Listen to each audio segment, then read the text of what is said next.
சிரியாவினுடைய யுத்தம் அப்படின்னு சொல்லும்போது அமெரிக்கா சிரியாவினுடைய யுத்தத்தில் மூக்க நுழைப்பாங்களா இல்லையா? இந்த கேள்விக்கு கண்டிப்பாக ஜோ பைடன் அவர்களால் இனிமேல் பதில் சொல்ல முடியாது. அதுக்கான பதில் டொனால்டு ட்ரம்ப் அவர்கள் சொல்கிறாங்க. இல்லைப்பா, சிரியாவினுடைய யுத்தம் அப்படிங்கிறது டோட்டல் மிஸ். இதுக்கு பிறகு அமெரிக்கா அதில் போய் மூக்க நுழைப்பது அப்படிங்கிறதுலாம் சரிப்பட்டு வராது. ஸோ நாங்கள் மூக்க நுழைக்க மாட்டோம் அப்படின்னு சொல்லி டொனால்டு ட்ரம்ப் அவர்கள் பேசியிருக்காங்க. டொனால்டு ட்ரம்ப் அவர்கள் சிரியாவில் நாங்கள் வரமாட்டோம் அப்படின்னு சொன்னாலும் அப்படி சொல்கிறத நீங்கள் நம்புறீங்களா?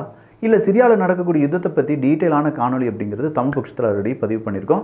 பார்க்காத டிபி ட்ரூப்ஸ் தயவு செஞ்சு அதை பார்த்துருங்க. சரி, இந்த இடத்துல இன்னும் நிறைய அப்டேட்ஸ் அப்படிங்கிறத பார்க்க போகிறோம். நான் உங்கள் விக்கி, இது உங்கள் தமிழ் விதை. ஷார்ட்டாக கொஞ்சம் செய்திகள். இங்கே தமிழ் பட்சம் அப்படின்னு சொல்லும்போதே கிட்ஸ் பெஸ்டி உங்களுக்கு எல்லாருக்குமே தெரியும். நம்ம வீட்டில் யங்ஸ்டர்ஸ் எப்படி இல்லாட்டி கொஞ்சம் ஏஜ்டானவங்க எப்படி இந்த வீடியோலாம் பார்க்குறீங்களோ, குழந்தைகளுக்கான ஒரு புது உலகம் தான் கிட்ஸ் பெஸ்டி. எனக்கு 3 குழந்தைகள் இருக்காங்க. அவங்களுக்கு வாங்குற டாய் எவ்வளோ விலை கொடுத்து வாங்கினேன், அதை எவ்வளோ கம்மியாக கொடுக்க முடியுமோ ஒரு சர்வீஸ் ஓரியன்ட் மைண்ட் செட்டில் தான் நம்ம கிட்ஸ் பெஸ்டியை ரன் பண்ணிகிட்ருக்கோம். அதன் அடிப்படையில் ஒரு 17 பொருட்கள், அதை நீங்கள் தனித்தனியாக வாங்கி நீங்கள் எந்த வெப்சைட்டில் வேணாலும் போய் பார்த்துக்கோங்க. கிடைக்கிற ப்ராடக்ட் குவாலிட்டியை செக் பண்ணிக்கோங்க. 17 ப்ராடக்ட், என்னென்ன ப்ராடக்ட் அப்படிங்கிறது கீழே கொடுத்துட்றேன். இந்த 17 ப்ராடக்ட் உள்ளடக்கிய அந்த காம்போவுக்கு 999 rupees வெளியில் நீங்கள் வாங்கினீங்கன்னா கிட்டத்தட்ட 2500 ரூபா சாலிடாக கொடுக்க வேண்டியிருக்கும். வேணுங்கிறவங்க கீழே இருக்கக்கூடிய லிங்கை பயன்படுத்திக்கோங்க. இன்னொரு காம்போ வருது, அது இன்னும் கொஞ்சம் ஏஜ் ஆனவங்களுக்கான காம்போவாக இருக்கும். சீக்கிரமாக அதையும் நான் ரிவீல் பண்ணுறேன். சிரியாவினுடைய யுத்தம் அப்படின்னு சொல்லும்போது 2011 ஸ்டார்ட் பண்ணாலும் இன்னும் அந்த யுத்தம் அப்படிங்கிறது தொடர்ச்சியாக நடந்துக்கிட்டே இருக்குது. டாரா அப்படிங்கிற ஒரு பகுதியில் ஏற்பட்ட ஒரு கலவரம் தான் இந்த யுத்தத்துக்கான காரணம். ஆசாத் அவர்களை மறுபடியும் அவருடைய அந்த பிரசிடென்ட் அப்படிங்கிற அந்த பதவியிலிருந்து தூக்கி எறிகிறதுக்கான இடமாக டாராவே மாறி இருக்கிறது அப்படிங்கிற செய்தி இப்போது வெளியாகி இருக்கிறது. கிட்டத்தட்ட 5 முக்கியமான நகரங்களை கைப்பற்றி இருக்கிறார்கள் கிளர்ச்சியாளர்கள். அவங்களுடைய ஒட்டுமொத்தமான இராணுவ பலமும் சிரியாவினுடைய ஒட்டுமொத்தமான இராணுவ பலமும் இப்போது கேள்விக்குறியாகி இருக்கிறது. கிளர்ச்சியாளர்கள் 1 2 கிடையாது, ஒரு 4-5 குரூப்பை சார்ந்தவங்க தான். எல்லாரும் சேர்ந்து பெரிய அளவில் என்ன செய்ய ஆரம்பிச்சிருக்காங்கன்னா, எவ்வளவு சீக்கிரம் ஆசாத் அவர்களுடைய இராணுவத்தை அப்புறப்படுத்த முடியுமோ அவ்வளோ சீக்கிரம் அப்புறப்படுத்திட்டு இருக்காங்க.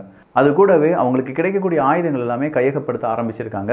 இன்றைக்கி ஒரு 6 விமானங்கள், ஒரு ஆன்டி மிசைல் சிஸ்டம் அப்படிங்கிறதெல்லாம் சிரியாவினுடைய கிளர்ச்சியாளர்களுக்கு கிடைத்திருக்கிறது என்பது கூடுதலான தகவல். ஸோ இந்த யுத்தத்தில் தான் அமெரிக்கா பங்கு பெறுமா இல்லையா அப்படிங்கிற கேள்விக்கு டொனால்டு ட்ரம்ப் அவர்கள் சொல்லியிருக்காங்க பங்கு பெறாதுன்னு. அப்படின்னா இந்த யுத்தத்தில் இப்போ பங்கு பெறக்கூடிய நாடுகள் யாவை அப்படின்னு பார்த்தீங்கன்னா துருக்கி, ஈரான், ரஷ்யா, இஸ்ரேல். இதில் துருக்கி, ஈரான், ரஷ்யா இந்த 3 நாடுகளும் சேர்ந்து இன்றைக்கி வெளிநாடுகளில் ஏற்பட்ட ஒரு முக்கியமான கூட்டமைப்பில் பங்கு கொண்டார்கள். அது என்னென்னா, எப்போ இந்த 3 நாடுகளும் சிரியா யுத்தத்தை பற்றி நம்ம பேசுகிறோம், நம்ம ஊருக்குள்ளே இந்த யுத்தம் வராமல் பாதுகாத்து கொள்ள வேண்டும் அப்படிங்கிறது தான். ஸோ இந்த 3 நாடுகளுடைய அடுத்தடுத்த வியூகங்கள் சிரியாவினுடைய யுத்தம் அவங்க நாட்டுக்குள் பரவாமல் தடுப்பது அப்படிங்கிறதுல மெயினாக இருக்க போகுது. அடுத்த வந்திருக்கக்கூடிய செய்தி ரஷ்யாவை பொறுத்த வரைக்கும் பெலரஸில் 2025க்குள்ளே ஆர்சனிக் அப்படிங்கிற அவங்களுடைய அடுத்த மிசைலை நாங்கள் பெலரஸில் கொண்டு கொடுத்துருவோம், அவங்க அங்கே நிலைநிறுத்துவாங்க, எங்களுடைய எதிரி நாடுகளுக்கு அது ஒரு சிம்ம சொப்பனமாக இருக்கும் அப்படிங்கிற ஒரு தகவலை கொடுத்திருக்கிறது. இன்னைக்கு $1 இணையான ரூபிளினுடைய விலை 113 ரூபாயாக இருப்பது ரஷ்யாவினுடைய பொருளாதாரத்தில் வீழ்ச்சி அடைந்திருப்பதாக பல ஊடகங்களும் செய்தியை வெளியிட்டிருக்கிறார்கள். டொனால்டு ட்ரம்ப் அவர்களை பொறுத்த வரைக்கும் பிரிக்ஸ் கரன்சிக்கு 100% நாங்கள் வரி விதிப்போம் அப்படின்னு சொன்னதுனால அதுவும் இந்தியா உட்பட பல நாடுகளுடைய எக்கனாமி அடிவாங்கிறதுக்கு ஒரு காரணமாக மாறி நிற்கிறது. என்ன நடந்தாலும் சரி, டாலரை மட்டும் நாங்கள் இழக்க மாட்டோம். டாலரினுடைய அந்த மதிப்பை குறைக்க எந்த நாடு முயற்சி செய்தாலும் அந்த நாட்டுக்கு எதிரான நடவடிக்கையில் நாங்கள் ஈடுபடுவோம் அப்படின்னு சொல்லி டொனால்டு ட்ரம்ப் அவர்கள் பேசின பேச்சு ஒட்டுமொத்தமான உலகத்திலும் இப்போது எதிரொலிக்க ஆரம்பித்திருக்கிறது அப்படின்னு சொல்லலாம். ஆனால் சீனா மட்டும் இதற்கு விதிவிலக்காக இருக்கிறது. சீனா அவங்களுடைய யுவானை பயன்படுத்துவாங்களா, இல்லை அடுத்ததாக பெட்ரோ டாலருக்கு பதிலாக பெட்ரோ யுவான் அப்படிங்கிறது வருமா என்கிற பல கேள்விகளுடன் அடுத்த வருடத்தை நம்ம எதிர்நோக்கி காத்திருக்கலாம். 2025 ஜனவரியிலிருந்து டிரான்சிஷன் பீரியட் முடியுது. அமெரிக்க அதிபராக டொனால்டு ட்ரம்ப் அவர்கள் பதவியேற்று விடுவார். அதன் பிறகு நடக்கக்கூடிய பல விஷயங்கள் நமக்கு இங்கே மிகப்பெரிய அளவில் ட்ரீட்டாகவும் அதே நேரத்தில் செய்தியாகவும் மாறப்போகின்றன. எப்படி இன்டர்நேஷ்னல் லெவலில் ஒரு செய்தி இருக்கோ அதே மாதிரி நம்ம லோக்கல் லெவலில் ஒரு செய்தி இருக்குது. மன்னராட்சி அப்படிங்கிறது தான். தமிழ்நாட்டில் நடப்பது மன்னராட்சியா அப்படிங்கிற ஒரு குரல் இப்போது பெரிய அளவில் ஒலிக்க ஆரம்பித்திருக்கிறது. அதை பற்றியான உங்களுடைய கருத்துக்களும் அரசியல் சதுரங்கத்தில் நான் எதிர்பார்க்கிறேன். அடுத்ததா, காசா பகுதிக்குள்ளே பிரிட்டிஷினுடைய ட்ரூப்ஸ் என்ன செய்கிறாங்க அப்படின்னா, ஒரு பெரிய யுத்தத்தை அவங்க ரிஹர்சல் நடத்திட்டு இருக்காங்க அப்படின்னு சொல்கிறாங்க. காசா பகுதிக்குள்ளே பிரிட்டிஷினுடைய ட்ரூப்ஸ் அப்படின்னு கேட்டால் எஸ், இஸ்ரேல் என்ன செய்கிறாங்க, புது புது ஆயுதங்கள்லாம் கண்டுபிடிச்சி பிரிட்டிஷ் அவங்களுடைய அந்த கொஞ்சம் ட்ரூப்ஸை வரவழைத்து அந்த ஆயுதங்களை கொடுத்து இதெல்லாம் சோதிச்சு பாருங்கப்பா, எப்படி இருக்குன்னு பாருங்கள், வேணால் நீங்கள் ஆர்டர் பண்ணிக்கோங்க அப்படின்னு சொல்கிறாங்க. ஒரு சோதனை கூடமாக இப்போது காசா பகுதியை இஸ்ரேல் பயன்படுத்தி வருகிறது அப்படிங்கிறதுக்கான ஒரு செய்தி தான் இது. அப்படின்னா இஸ்ரேலுக்கு இன்னும் பல இடங்கள் தேவைப்படுகின்றன அவங்களுடைய மிசைல் எல்லாம் டெஸ்ட் பண்ணி பார்க்கறதுக்கும் அதை விற்பனை செய்வதற்கும். அயன்டோம் மட்டும் கிடையாது, அடுத்ததாக லேசர் ஆயுதங்களையும் இஸ்ரேல் களமிறக்கப் போகிறார்கள் அப்படின்னும் அதற்கான எதிர்பார்ப்பும் மிகப்பெரிய அளவில் இருக்குது என்பதும் குறிப்பிடத்தக்கது.